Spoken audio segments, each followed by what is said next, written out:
Good evening. Welcome to the latest special edition of Last Bell Boxing. You will see we're joined again by the legend that is Roberto Diaz. Roberto, thank you for your time tonight. Much appreciated. Thank you, guys. Thank you for having me. I'm excited. Let's have some fun. Let's roll. Let's have some fun. And you'll see we got the regular co-presenters, Ray and Andy. So, Roberto, obviously we've had some communication this week. You know where our art lies, obviously with our boy Lee Wood. So we thought we'd invite you on to talk about all things Kanzu. So over to you, young man. Talk to us. Why is he going to come over and do the job on Saturday? You know, all due respect to Lee. Lee's a tremendous fighter, has a tremendous corner, has the perfect opportunity. Obviously, he's going to be motivated. He's excited, knows what a win on Saturday does for him. And most importantly, he's fighting in his backyard. And you can't ask for more. I mean, he's getting everything a fighter, challenger can want. Yeah. Basically, it's now up to him to do it in the ring. Under any other champion, I would say, you know what, Lee has a great shot. And as well, even Saturday, he has a great shot. He's a big puncher. He's an aggressive fighter, but he's smart. Again, I'll say it again, he has a great corner. But this champion is special. Khan is very special. He's not, I know it's tough because we can't compare. Well, Shukan's like this guy of the past. There's very new, relatively new boxing coming out of China. So there hasn't been those big names that we can. Yeah. But this is a kid that learned it late, had a couple losses. But what's impressed me from day one is the amount of punches he throws. I mean, to beat him, you're going to have to outwork him. And it's easier said than done. To outwork Shu Khan, it's incredible. I mean, he's throwing consistently about 100 punches around, where in that division, the average on a high point is 60. So he's almost doubling that. And we saw it in the Jesus Rojas fight. We saw it in the Manny Robles fight. We saw it. It's not like, okay, it was a one-time deal. It's fight after fight after fight. I saw him in back in his hometown of Fuzhou in China, defended against a real good Japanese opponent, broke him down, tired him out. When you have an opponent that throws so much, and people are going to say, the fans listening, yeah, but he doesn't have a punch. He's not a big puncher. That's not important at that point, because a drop will crack a rock. Little by little, that drop keeps hitting that rock, and it's going to break, because that's Shu Khan. He doesn't knock you out. He's not going to be that Mike Tyson, the big puncher, but he wears you down. He tires you. The constant punches coming from all angles. You know, Marco Antonio Barrera, when I asked him years ago, hey, Marco, Manny Pacquiao really cracked that hard? And I'm talking about the featherweight, super featherweight. He says, no, you know what? Eric Morales hit much harder than Manny. But it was the amount of punches that Manny throws that it just overwhelms you. So I think that's what Shu Khan. I mean, Manny Robles Jr., young, undefeated, was outworked. I mean, you could see somewhere between 40, 50 punches around on Manny. He tried to keep up, but you can't. You can't. I mean, that's one thing with this kid. And look how big he is for the featherweight division. I mean, he's wait till Saturday when he steps in the ring. It becomes a different game. Those first 6 rounds could become very competitive. That's where the fight's going to be very entertaining for the fans. From that 7th on, where this guy gets into 2nd and 3rd gear, and you're thinking, wow. We saw it recently. Jay Harris and Ricardo Sandoval. That little separation in that more output takes over. And Jay was right in there. Jay was like, okay, you hit me twice, I'm going to hit you 3 times. You hit me 3 times, I'm going to hit you 4. But sooner or later, starts breaking down, and he starts gassing out. And I think that's what we'll see Saturday. Tremendous fight, very competitive, very entertaining. I don't see a knockout either way. I do see a decision. And then I'm very happy because obviously being in the backyard, being summer camp, it's not open to 20,000 Brits supporting Lee Wood, so that'll help calm it down too. Do you want to come in, Andy? Where and when did you first hear about Kanzu? So I was in Monaco. Randy Caballero was fighting Stuart Hall for the world title a few years back. And I met Liu Gang, our partner with Shukan, and he mentioned him to me. But again, hey, I got a Chinese fighter, you know, he could be good. And boxing wasn't big in China. You would hear a Chinese fighter and it was like, oh, okay, yeah. First instinct was like, wow, if we can make a professional fighter and then become world champion with the population, and then he becomes popular, if I have 5% of the market, 1% of the market, I'm going to have a huge fan, or a fan base. So I gave it some thought and went in. We brought him to Vegas. He was the mandatory for Jesus Rojas. We would represent Jesus Rojas. I spoke to Liu Gang and I said, look, let me give you a fight. I said, Khan and Rojas in America, it's not going to be a big fight. A Puerto Rican and a Chinese, it's not going to be big. I said, let me give you a fight so at least I can introduce you to the American market. So I put him on a card in Vegas. I believe it was just an 8-rounder against a tough but game opponent. Very close fight. I think it was even a split decision or something. It was very close. And I'm thinking, wow, this is the mandatory? In the meantime, I was going to do Jesus Rojas against Jojo Diaz. And my thought behind it was, if Jojo Diaz wins the world title against Jesus Rojas, now I can do Jojo in the mandatory in LA or something like that. Good, maybe a good support for Chinese fans out here in LA, but definitely the Olympian Jojo fighting here. Now we know what happened there. Jojo beat Rojas, but didn't make weight. Rojas keeps the title. Yep. Now we do the fight in Texas, and I've known Rojas for many years. Big puncher, very aggressive, very strong. And I'm going by what I saw on Khan from the fight in Vegas. I said, there's no way this kid's going to hold off Rojas. Rojas is a very big puncher, very aggressive. No way. As I'm watching the fight, I didn't attend the venue. I didn't attend the fight. I watched it on TV. And it's so back and forth, so competitive. And then what happens? Maybe not in the 6th, 7th, but in the 8th, 9th, 10th, Khan takes it away. And because he outworked them. In fact, I heard from a lot of the staff here at Golden Boy and everything that when the fight started, obviously it was Munguia was the main event. There was a very strong Mexican, Hispanic, Latino crowd. Yeah. By the end of the night, rather than supporting Rojas, who's Puerto Rican, the crowd was yelling in Spanish, Chino, Chino. So he won over the Mexican fans or the Latino fans that night. And that's what he has with him. I mean, this is a kid. I don't know if you guys saw the interview he did yesterday out there. Learned English, is speaking it well. Yeah. I thought he would have trouble understanding it because he's learned it in America and with the British accent. Maybe he's not going to understand it. And maybe there was some types of questions or words that he didn't, but he answered them all very well about talking. He says, oh, well, we'll talk in the ring better than with the fist and with the mouth. So he respected Lee. He respected Warrington. He said, look, first is Saturday. Then we'll talk about Warrington later, but first things first. So he's a very likable, very marketable. When I went to China and he fought, after the fight, they had a dinner for him and his team and his family and everything. And he donated.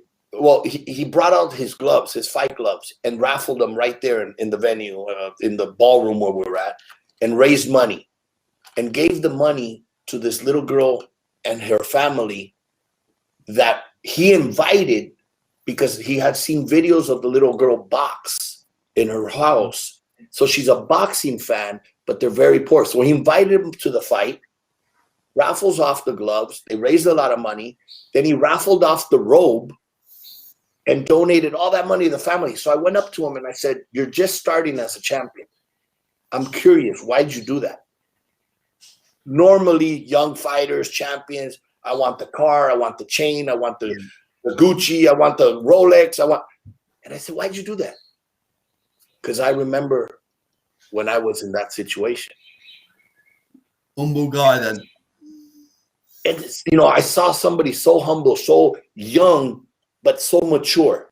Yeah. And I like that about him. And that's what makes me really root for him. Plus the talent. I mean, he's always learning during all this time out that he has not fought because of COVID, because we couldn't get the fight in China, because he was actually scheduled to fight Emilio Sanchez in April, right before COVID hit. That fight canceled. But he's been in the gym training. He's been in Miami, I believe, since December or January, preparing for a fight. But that also can burn you, but that also can make you learn the craft. So we'll see Saturday night. Does the ring rust bother you at all? No, because of who he is. In other words, if he was a kid or a fighter that's been out of the gym and goes in the gym every once in a while, and I think the ring rust will maybe the first couple rounds until he gets his range and gets in there. But Lee's not going to give him a chance to even see ring rust, because I think Lee's going to jump on him from the get-go, and we're going to see a fight from the first or second round. Roberto, do you think we better get used to seeing Mr. Khan over in the UK? Because I'd imagine, it hurts me to say this, but I imagine if he goes on to win on Saturday, he might have a certain Josh Warrington in his sights. Well, we were already had come to an agreement with Eddie Hearn with Matchroom to fight Warrington. Unfortunately, it wasn't going to be a unification because of the politics, and IBF doesn't recognize secondary champions at the BA, and the super champion is still there, even though he hasn't fought in a couple years. The fight was already done. In fact, Eddie invited Khan to come out as a guest if he wanted to, but it was like, no, let Warrington do his thing, and then we'll meet up after. Unfortunately, what happened, and that's why in boxing nothing's ever written in stone, I was at Jojo Diaz's fight in February, that same day, when our photographer at the time, Tom Hogan, came up to me and said, "Did you hear what happened?" And I said, "No, what happened?" Warrington got knocked out. And I said, "Don't play like that, please," because it was a big fight already set up. And he goes, "Yeah," and he shows me the video, and I was like, oh my goodness. And if you don't mind me asking, where would that fight have took place? Because there's a lot of rumours flying around. So would it have been in China, or would it have been in Ellen Road or Edenley? No, it was in the UK. It was in the UK. We had already agreed to go to the UK. It was never contemplated China. Eddie Hearn made a very good offer pre-COVID. Yeah. And then obviously we had to adjust because of COVID and the attendance. And we understood that, okay, the numbers can't be the same because now you don't have the gate that we were going to have back then. So we adjusted. But a gentleman by the name of Lara came and ruined both sides' plans. So the beauty of boxing. Yeah, from a commercial aspect, though, like you've touched on, what a massive market you can tap into in China. I'd imagine that's, top of your agenda, as well as America, I guess, as well. I guess you want to. Yeah, absolutely. I mean, that was one of the reasons that, first, you got to take pride to say, as a company, as a matchmaker, as the one that recruited him, to say he's the only current world champion out of China. So that's always, okay, hey, we're doing good there. But not only that, because of who the individual is, and he's earned it. He's worked so hard. He deserves it. But yes, actually, if everything goes well, his next fight would be in China. So it's like with our partners with Liu Gang and Max Boxing, is let's do one there, one here, one there, so that it keeps growing both sides. Obviously, we want to hit not just the Asian market here in the States, but he's going to appeal to the Latinos, the boxing fans, the ones that really love boxing. One thing you'll see, and I'm sure you'll see it Saturday night, is after a real tough round, regardless who wins the round, he walks back to the corner smiling. He enjoys what he's doing. And it's crazy because it's like, dude, he's smiling. He should be gasping for air. And he's walking back to the corner smiling. It's like, okay, something's not right there, but he enjoys what he's doing. Wow. I think his style of fighting means he could be potentially a global star because you can see the Mexicans liking that style because he's all action. He doesn't take a backward step. Exactly. And when they now hear him talk English, that's not his, obviously not his native language. But that shows that he's trying to learn, he's trying to reach those marks. That speaks wonders of him, because you have so many other champions out there that won't tap into that other market because, look at Jorge Linares. I mean, Linares speaks Japanese, English, Spanish. He's now picked up Portuguese. I mean, this is a kid that can open up many markets where if he only spoke Spanish, being from Venezuela, you're not going to get that full support because Venezuela has a lot of trouble in their own country right now to even be supporting boxing. So he's loved in England. He had to go 3 times and beat a British, but now he's loved in England, and he loves England. He that's where he really learned his English, because he stayed out there like for 9 months. Yeah. So Golden Boy could use Kanzu as almost like a template to almost get further Chinese boxers. I mean, if you look at how they're going in the Olympics as well, I know, another American promoter didn't have a great success with a particular Chinese boxer, but I mean, his success and popularity could be something you could look at in the future. So I was offered that the other young man that was the medalist. Yeah.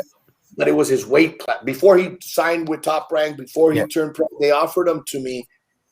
And right away I said, okay, yes, because of the market, the possibility of really, look, when Manny Pacquiao came, there wasn't really Filipinos following boxing. Manny Pacquiao comes out, becomes a world champion. All of a sudden, you have a massive following. He's a big star, and obviously he's grown into an amazing Hall of Famer. That's what you think, the potential when you have a talented fighter that could possibly do it. I passed on the original one because the weight class. I didn't like it. That weight class is so difficult in America. You got to bring opponents from Mexico, from Asia, from other parts, because there's really not that many fighters out here, professional level, at that weight class. Then fast forward, I get a call from an attorney friend of mine. He says, hey, would you be interested in a Chinese fighter? And I'm like, here we go again, probably another small guy. And I said, nah, you know what? I'll pass. And he says, okay, let me send you the video. And he sends me video, but he's doing that Pride fighting back in Japan. And this guy's 7 foot tall.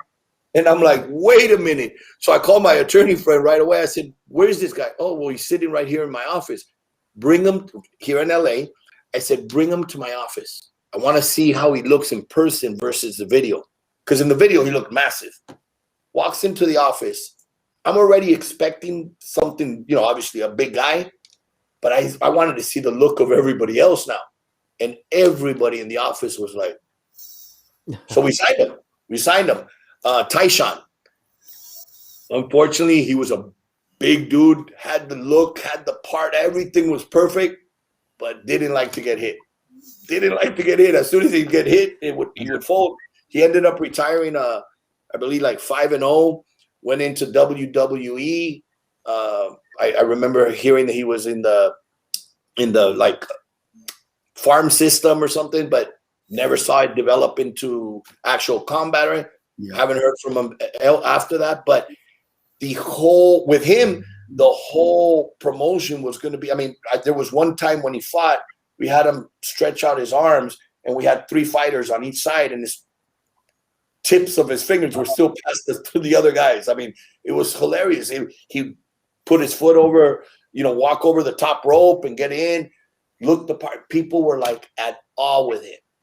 But as he started to grow, you could see it just wasn't natural for him. But then when Shukan came, again, like I said, the first time I saw him in Vegas, 8-rounder, just to present him to America, just to bring him out, look, you're going to fight in the States, not a TV fight, undercard. I'm like, wow, this is the mandatory. And it happens. Sometimes it's the nerves get to you. You don't really. But that second time, when it counted for the world title against Rojas, he won over so many fans. Like I said, the Mexican fans in the arena were screaming, Chino, Chino, Chino. He picked up fans that day just in that first one. So I think as time goes by, just more activity, the bigger names, obviously Lee Wood, Josh Warrington, unifications, then absolutely he could become a star because he has what it is in the ring, but he also has that it outside of the ring. So it sounds like we're going to be very upset on Saturday evening then, Mr. Diaz. Once again, I'm sorry. Look, as long as we get a great fight, the fans win. Yeah. So obviously Andy and Ray have given predictions on the fight, so I'm going to let into what their predictions are. So Andy, do you want to go first, young man? Okay, this is a bit embarrassing. So obviously I'm going to pick my hometown boy. Lee Wood lives literally 4 or 5 miles away, Carl. Yeah, 5 miles, yeah. We've had him on the show. He's told us what he thinks he's able to do in this fight. Zukan obviously throws a lot of shots, and Lee's going to have to try and find his way inside to land the big shots for me. And the question for me is whether Zukan can take the power that Lee's got. And if he can't, then I think Lee can stop him. Okay. I agree. I mean, because Lee's a big puncher, and like I said, he's an aggressive big puncher as well, not just a smart aggressive puncher, but Jesus Rojas can crack. That's where I'm guiding it, and never phased him, never an expression change, never like, oh, okay, because every once in a while you'll see a fighter land a punch, and you're like, okay, I saw something in his face, in his reaction, where he's basically lost without losing yet. And you've seen it a couple times in some of these big fights, and it's like, okay, I didn't like what I saw. I haven't seen that yet. Not saying that, hey, maybe Lee will turn into a bigger puncher than Rojas, but that would be very surprising because Rojas can crack. I mean, I've seen Rojas, a couple fighters quit on Rojas that made like, oh, it was a punch here, it was a punch. Rojas should have continued fighting. He just got discouraged after the loss with Khan and then the loss with Jojo, and he was up in age and everything, but that was a kid that could crack, and it surprised me. Manny Rodas, decent puncher, not a knockout artist, but Rojas was definitely a big puncher. Ray, do you want to give your prediction to Mr. Diaz? Yeah, I see it going a similar way to what Andy said. I saw that fight against is it Kubo, the Japanese fighter, and he stopped him in round 6. When it was waved off. I thought he threw. You're talking about he throws almost twice the average in terms of for his weight class, featherweight class. What I noticed when I watched that fight with Zukan was almost every punch he threw against Kubo landed. And for somebody that throws that amount of volume of punches, you don't often see that. He was very, very economical. Often, I guess what I'm saying is people throw a lot of shots and don't often land, but he did. And he doesn't take a backward step. But I worry that he hadn't come across this, and he's already said it, and you explained it, he hadn't come across somebody like Lee Wood. And that's where I was thinking, perhaps, because Lee Wood, I know he can box, and he can, we know he can punch. I just wondered if Zukan has a plan B. If somebody like Lee Wood is getting on top of him, is timing him as Zukan's coming forward, has he got a plan B to deter Lee Wood from coming forward or from picking him off? Well, that's where obviously a little bit of the confidence comes in with as well the corner with Pedro Diaz. I mean, Pedro's been putting in the time in the last few months training with him. You know, originally you had a straightforward, like you said, throwing a lot of punches. He is, and that is a very good assessment. He's not just throwing a lot of punches, he's landing them. He's not just throwing out to the wind and see what lands, but he's actually very accurate with the punches. But when I started seeing him now pivot to the side and throw into the body and, you know, and seeing things like this, I'm like, wow, Pedro Diaz is really teaching him other things. So what gives me about, okay, if this is not working just by throwing a lot of punches, because look, Margarito threw a lot of punches, but got hit with everything. And sooner or later, you're going to break down. You know, Leo Santa Cruz throws a lot of punches or threw a lot of punches, and he was a little bit tight on that. But Khan's a little bit different now, sidestepping and doing things that it was like, okay, he's learning. Pedro Diaz gives me that tranquility and confidence that there's a plan B set if this doesn't work. Hopefully even a plan C. But hopefully we don't even need to see a plan B. Just plan A works, and that's it. Get with not so much white hair. So I think I better give my opinion, Mr. Diaz. So, geez, I come into this interview with a lot of confidence, which is ebbing away a little bit now. I'm going to be brutally honest with you. Having spoke to Lee Wood earlier in the week, I thought, yeah, we've got this. But you worry me a little bit now, Mr. Diaz, I'll be honest. I'm just not sure Zucan can keep him off him. That's my concern. Well, not my concern, because I want Lee Wood to win. So Yeah, of course. Obviously, against Robles, he's thrown 1,560 punches in the fight. So a lot of punches, but can he keep Lee off? And as he felt, I know we said, as he felt the power of Lee Wood, Ben Davison's very quick to say, pound for pound, Lee Wood's probably the strongest he's had on the pads. So, breaking it down, I think Lee Wood might get to him, Mr. Diaz. So, I'm hoping we're celebrating rather than you Saturday night. And I'm going to go, I think he goes late. I think I'm going to go for Lee Wood to stop him in the 11th. Wow. Well, you know there's a rematch clause.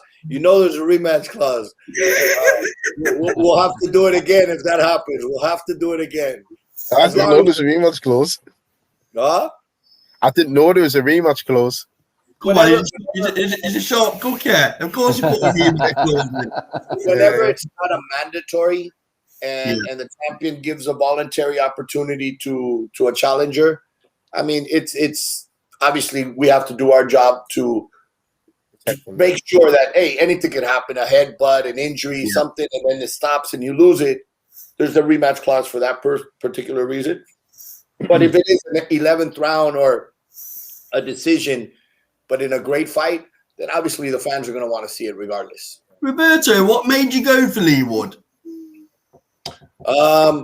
Originally, the opponent was Hector Garcia from Dominican, number 2 ranked.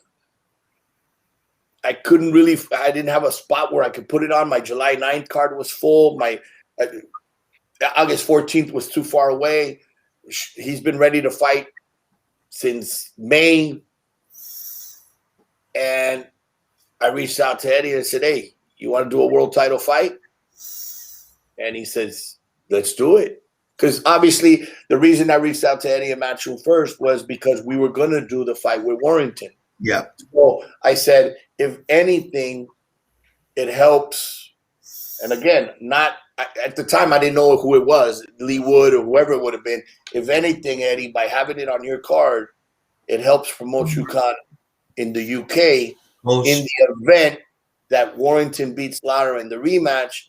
Then, and of course, my preference was Garcia, the Dominican, to do out there. But Eddie's like, and I understood that. He goes, what am I going to do with, without a UK fighter? Let's do one of my guys from Matchroom against him. I said, okay, well, send me over a couple names. And Lee Wood was one of the names that he preferred and he liked. And I said, all right, let's do it.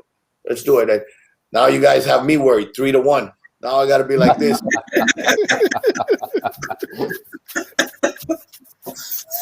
Well, I might go a little bit quiet. I'm just happy that you three are not the judges come Saturday night. If we were the judges, Roberto, you may as well give Lee the belt now. Honestly, Roberto, it's been a pleasure having you on again. We really appreciate you supporting us with this channel. You know, it's very good of you to come on. We really appreciate it. Pleasure always. It's always fun with you guys. You guys know I have part of it in here is out to my friends out there in the UK. Yeah. Stay safe. Campbell's has another fight Saturday. All the best, Yes. Campbell. I was out there for the Sandoval Harris fight. I stopped to see Campbell spar. I'm just amazed. I mean, since he was a little boy, to see him right now doing his own thing. Send him all the best. Ricky, Matthew, all the family, all the best. And all our listeners, enjoy the fight. I think we're going to have a very, very, very good fight come Saturday night. Brilliant. Thank you very much, Roberto. Enjoy the rest of your day. Take care. Cheers, Roberto. Cheers. Thank you. Mate. Bye.